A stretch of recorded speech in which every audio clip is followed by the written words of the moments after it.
everyone, and welcome to the College Chaps podcast. Well, we never pick favourite guests, but our guest on this episode has become a great friend of the show and someone who we look forward to talking with at least some point during the year. But first, we're the College Chaps. I'm George, and by my side is Ollie. Ollie, how are you, my friend? I'm very tired, George. It's just over 16 hours since the national championship finished, and a long, long day yesterday, but a great end to the college football season, and a bit of a different flavour to our post national championship show, which I'm very George. George says we don't have favourite guests on this show. This is absolutely one of my favourite guests that we have on, and the opportunity to deviate a little bit away from the normal that we talk about, which I'm very excited for. Was that pun intended when you talked about different flavour? Was it? It absolutely was. I've been working on it literally all day. I thought, well done. One of the great gifts this podcast has given us, and I don't think we expected this at the time, was the ability to get to know people and to chat with them about their passions. Our guest today is kind enough to be a third-time guest and is an author, teacher, and James Beard Award winner, but we know him best as the host of the excellent TV show True South. So it's awesome to welcome back John T. Edge. John T., hi, how are you? I'm very well, and I'm glad to be in y'all's virtual presence. Y'all said very many nice things about me a moment ago, and I will return the favor in that there's a reason people listen to y'all because your kindness comes through, and I'm appreciative. So thanks. Thank you. Well, we appreciate that. That's all the celebratory nonsense out of the way. Now, the last time we spoke, which was just a little over a year ago, because I listened to the episode this morning, you were planning a trip to the UK and you got across to the UK. And I think we thought this would be a great starter because we talked to you so much about traveling to the south. We thought let's talk to John T about traveling to the south of England. So how was the trip? And just I know we've got a short period of time, but what were the kind of highlights of the trip for you? Well, y'all tried to help us, and we thought we were going to Scotland, and that didn't work out. We ended up going to London and then out into the Cotswolds. It was my wife and I. It was our 25th wedding anniversary, so we wanted luxury and indulgence, and we got it. We also got time to work on projects. My wife, when we were in Cornwall, at this posh place called the Pig in Cornwall on Harlan Bay, my wife fell in love with a dovecot out back and painted one of the paintings in her show. My wife's a collage artist, and one of the paintings was set in that dovecot in the back of the Pig at Harlan Bay. So y'all not only delivered on the posh, but you also inspired my wife in her painting, which made me really happy. One of the things that has inspired us over the years of watching you work is obviously True South. It is the connection between people and food, and American people don't always come over to the UK and enjoy the culinary experience, for want of a better phrase, because there is some oddities to British cuisine. What were some of the things that caught your eye, if any, while you're over here? You had the Yeah. opportunity to take in sort of the English side of the culinary experience. Yeah, I can recall eggs for breakfast. We stayed at the Cowley Experimental, the place where arguably Lewis Carroll saw the rabbit go down the hole. And the eggs were so like sunshine bright. And I asked the waiters, like, why are these eggs psychedelic? And he said, well, we feed them carrots and hot peppers. And I still crave those eggs. My wife and I still talk about those eggs, both soft scramble, which is the way I like them, where they're still runny and ooey and gooey. But I can remember those so well, and I remember a Sunday roast we had. That's kind of, I think, my favorite thing that y'all do and do so well. And I realize it's probably a touristy thing to show up on that side of the pond in search of Sunday roast, but I was there for it, and we had that at a place called the Double Red Duke, also out in the Cotswolds. And I don't know, to have a to open a bottle of wine at around 1 o'clock, and cut into a big juicy flank of steak, and with nothing else on the agenda except the nap that will follow around 3. That's a tradition I can lean into. Um, I'll offer one more thing, and this was when we were in London. We were staying up near Notting Hill and just wandering, and there was like some restaurants that have kind of a, I don't know, an understated front to them. They're usually little cafe windows, and there's maybe a discreet name on the door, but there's a look of confidence that a restaurant can project, and like, okay, that place isn't trying too hard. That place knows what it's doing. And for us, that was this restaurant called Clark's. And we were having a pretty uproarious dinner. I think we'd had a few cocktails before we sat down, and Blair and I were cutting up. And my wife has a tendency, I mentioned her art earlier, she had a tendency to draw on the tablecloths with a pen, and she'll narrate a scene, whatever it might happen. We're having a great time, and the guy who was sitting across from us, who we didn't notice, shouts across the room, hey, how y'all doing? And we begin shouting back and forth across the room, talking to him. And next thing we knew, he had sent us a dessert of strawberries that were in ripe perfection at that point. This would have been June. Yeah, June. Ripe perfection. And we find out later in conversation with him, he's like the head of the Special Investigations Force for the Madrid police force.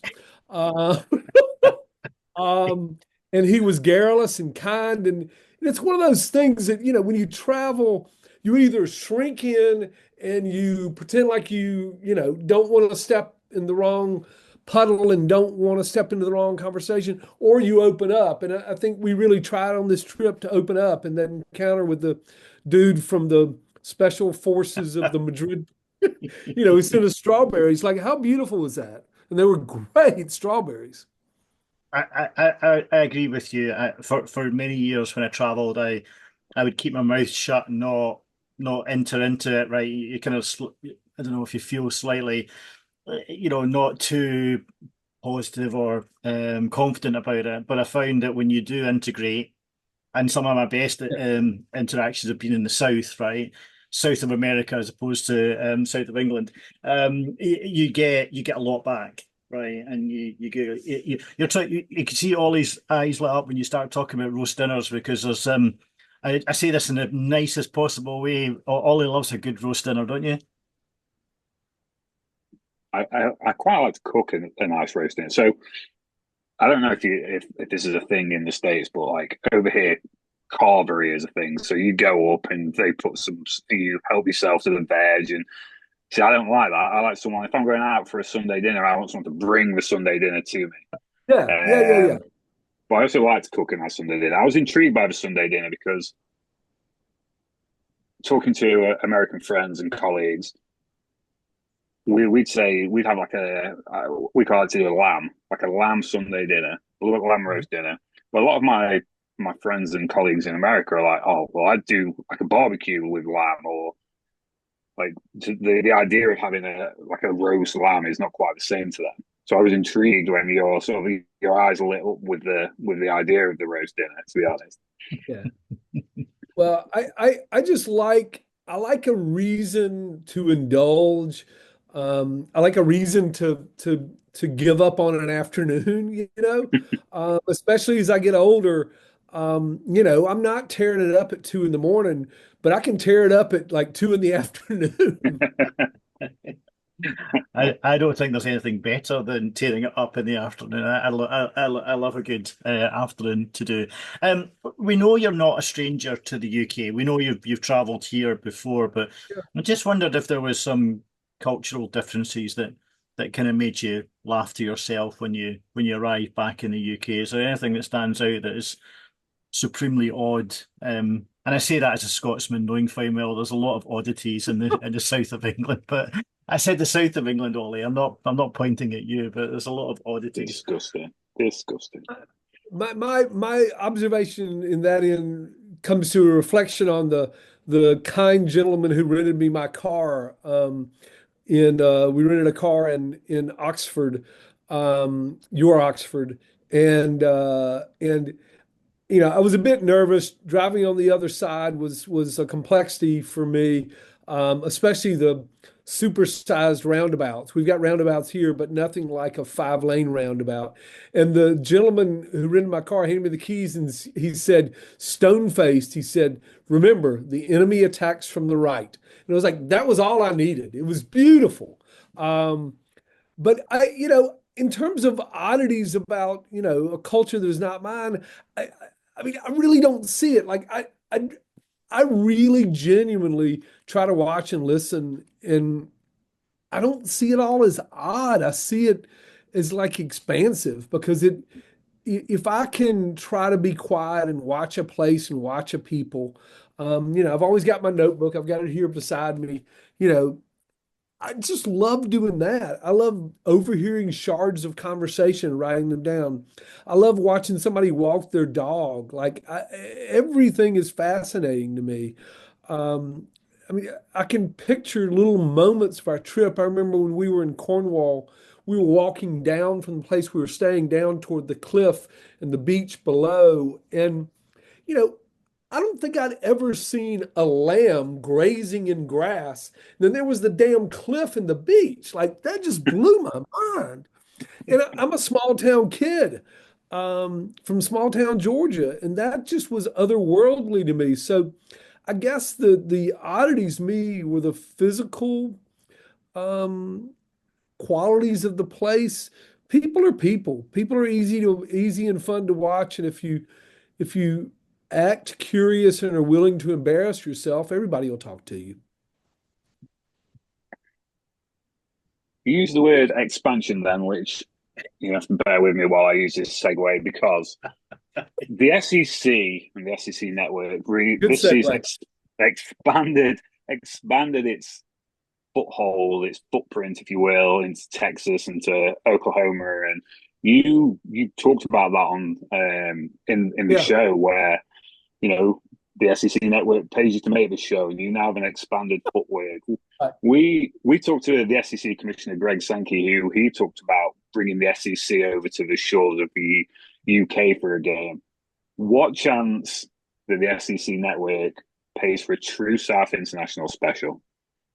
I think we've actually talked about this. For the longest time, Europe was a release valve, a place of solace for many Southerners, especially Black Southerners. One of my favorite stories I've ever gotten to write, I don't know, this was 20 years ago. I wrote a story about a place I'm talking about France now, but it's close, um, about a place in Montmartre in Paris called Chez Haynes that was run by a former football player who played at Morris Brown, was an extra in Chitty Chitty Bang Bang, and ran a soul food cafe in Montmartre with a log cabin exterior in a former lesbian bar. Like, there's a lot, and he served fried chicken and collard greens, although had to use broccoli leaves instead of real collard greens because he couldn't get them. I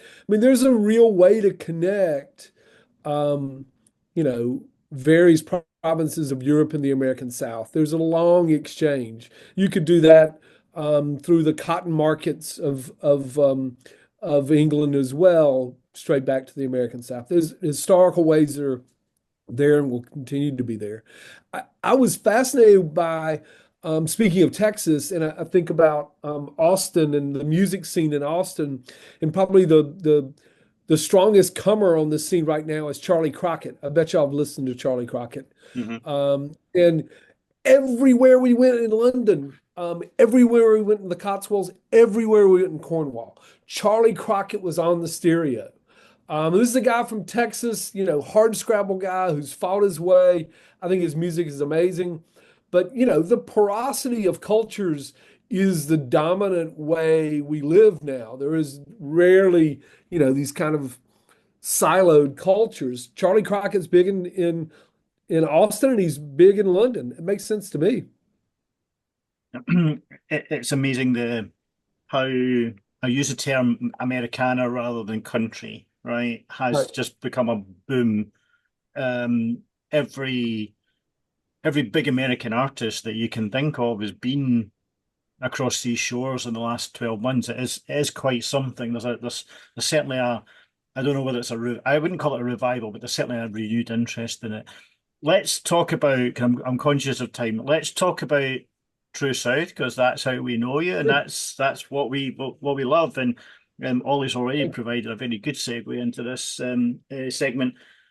How well, in terms of the expansion of the conference and the expansion of your TV show, how well do you think Texas and Oklahoma kind of expands into the Yeah. South? Would you have considered them to be the South to begin with? Where is the South, I guess, is the question. I mean, I'm not going to answer this in this way to dodge the answer, because it's going to sound like I'm dodging the answer, but I'm not. To me, the South is more a cultural construct than it is a geographical construct. There are parts of Chicago where expatriate Mississippians live that are as deeply and profoundly Southern as is the Mississippi Delta, an hour west of me. Um, I will say that, even before this expansion, I considered Austin part of the American South. Topographically, the land changes to the west of Austin. You go from green and verdant to brown and not so verdant. You can make an argument that the West begins just west of Austin. Um, but again, I'm not trying to make a geographic argument. I'm trying to make a cultural one. I think that the culture of Texas is such a aggressive is probably the right word. I was about to curtail myself saying that, but it is such a proud culture, and such an expressive culture that sometimes it can dominate the larger picture. I mean, I think that's the case with our perception of Austin.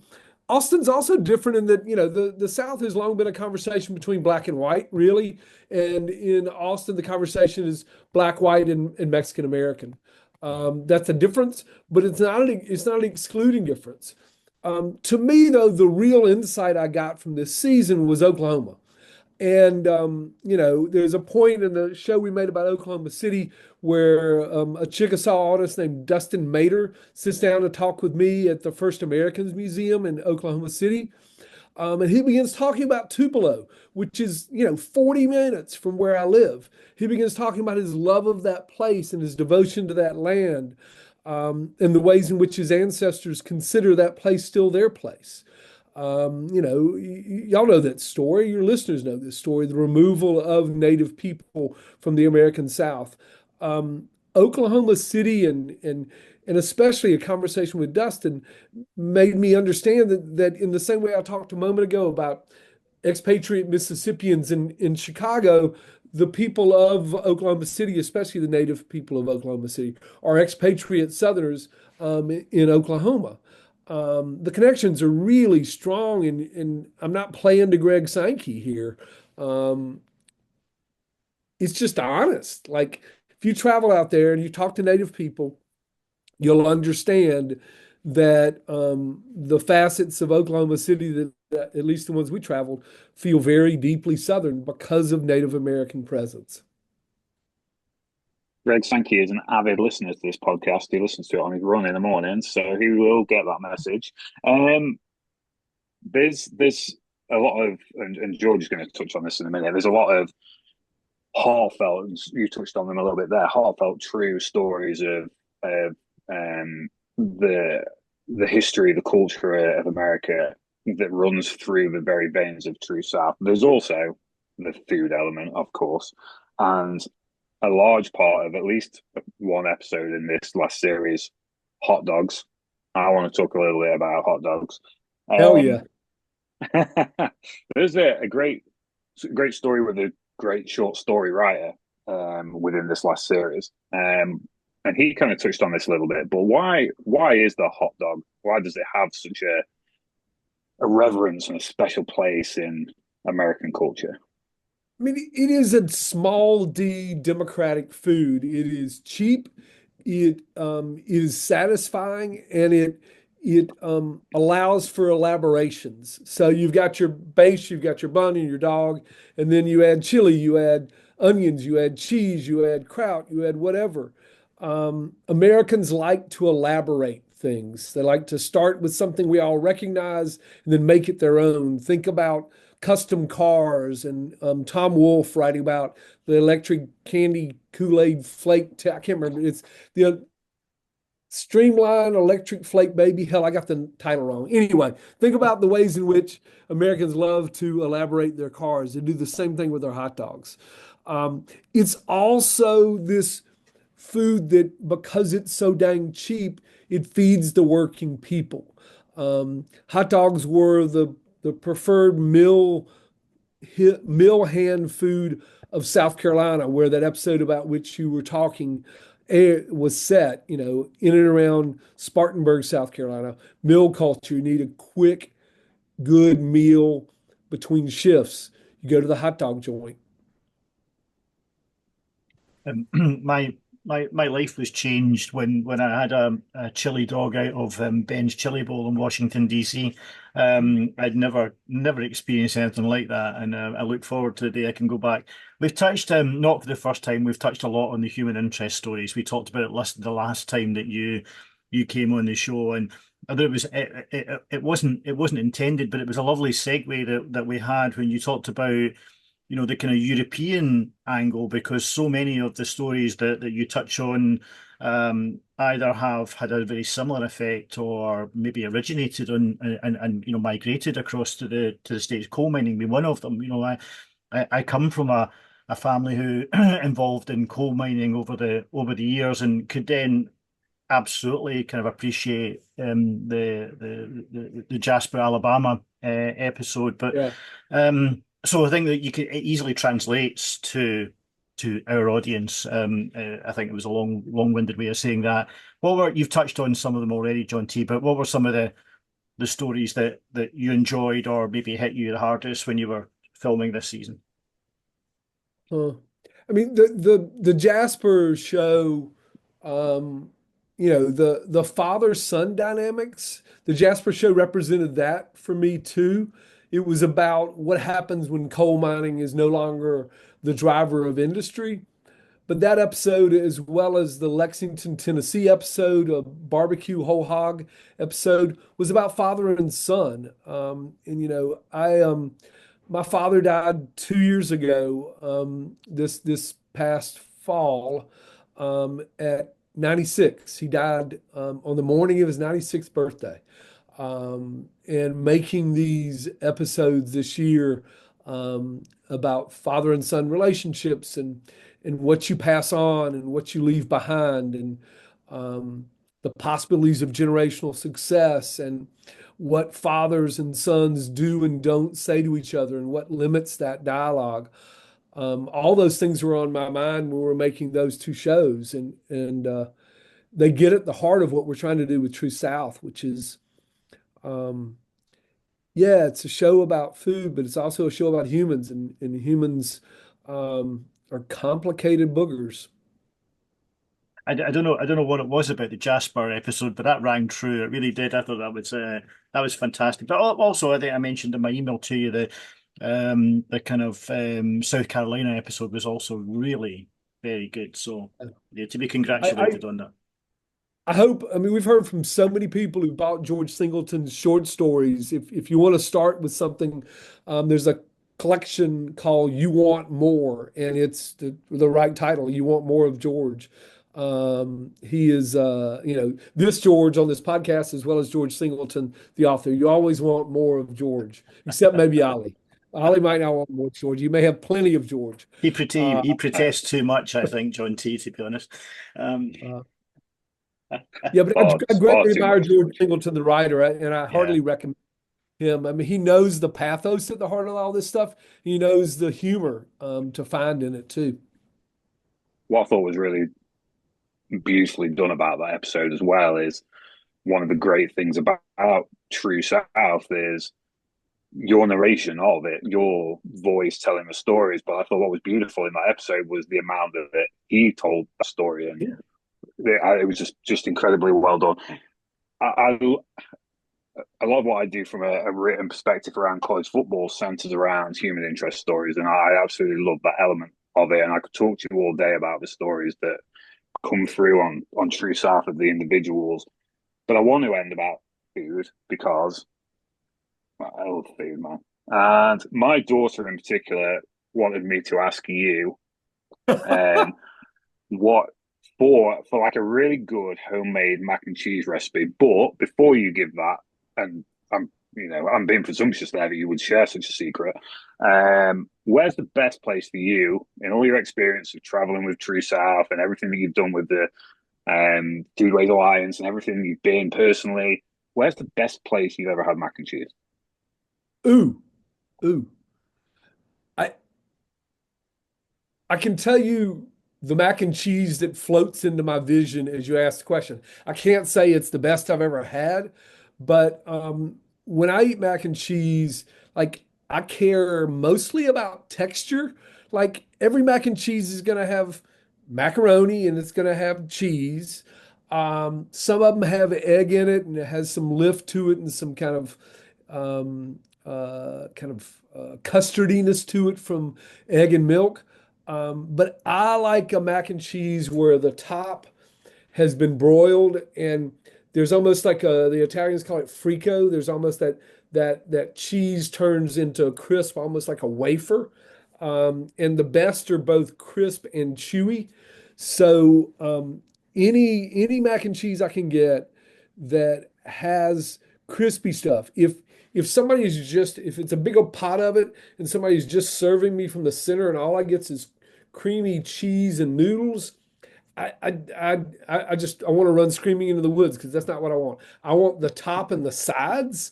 I want the crispy, crispy, crunchy stuff. So the place I can tell you the last I had like that platonic ideal was Silver Sands in Nashville, owned by Sophia Vaughn. They were in our first season of True South. I still keep in touch with Sophia. She runs, I think, the best meat and three soul food place in the South. She's an amazing human. She takes care of her people by way of serving them mac and cheese, but she also like keeps BC powders and aspirin and Tylenol back behind the counter because she knows that the people coming in that place are hurting. They're working so hard, they're beating themselves up. She takes care of them. She hugs them. She loves on them. She feeds them mac and cheese and she gives them Tylenol when they need it. Beautiful.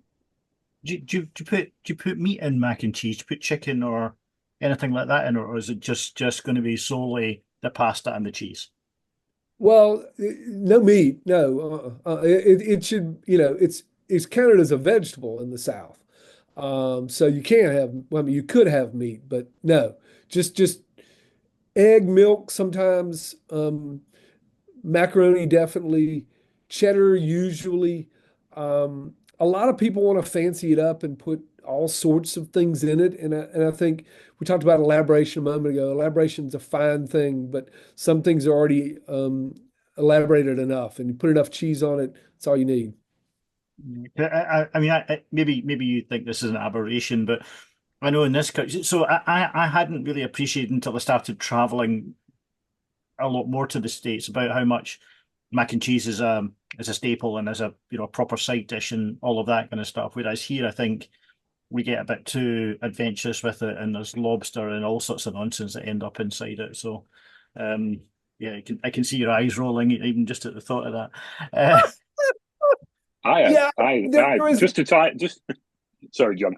No, I was going to say one quick thing. Like traveling in the States, the lobster mac and cheese is like it was cool a decade ago, and now it's basically the thing that bad restaurants do to try to tell you they're a good restaurant. Well, I don't. So, I'm not really sure. I'm not really sure I should say what I was about to say now because we went to a lovely seafood restaurant in Cornwall. This kind of all ties together very nicely. We went there a couple of years ago and they did a glorious like seafood mac and cheese. It was beautiful. Well, yeah, everybody And makes it wasn't a bad restaurant. I love the spiny lobsters there. I had lobster when I was in Cornwall. Man, that was great. See, But no that, mac and cheese. No mac and cheese. Just a lobster and some drawn butter and some lemon. That's all I want. Nice bottle of wine. that's very true. Cheers. It is criminal how quickly 30 minutes goes on this podcast. So sadly, that's all the time we have to speak to John T. And we really do thank you for taking the time out. At this juncture, we normally ask our guests what they're up to and what they're working on and all of that kind of good stuff, which we're really interested to do. But I guess the pressing issue is you've left us hanging on a thread with True South International. But when does season 8 start production? When do you kick that off? We are in the middle of scouting now. We are settling on our places. We go out and film in April. April, we go out and film. And then, if I can be so bold as be self-promotional, the thing I'm working on right now before we even start filming is I'm finishing edits on a memoir that'll call House of Smoke that'll be out in September. And I'm pretty pumped about that. Very cool. So we'll watch out for that, and I'm sure you'll share it on your socials, and we'll help you out with that. That's all from us on this episode. You can catch True South on the SEC network and also the Disney Channel. Although I don't think we can get it in the UK yet. Is that right, Ollie? So Don't believe so. we will have a word with Commissioner Sankey about that. Thanks again to John T and Ollie for the bit input. Thanks for listening. Stay safe and well, and catch you all next time.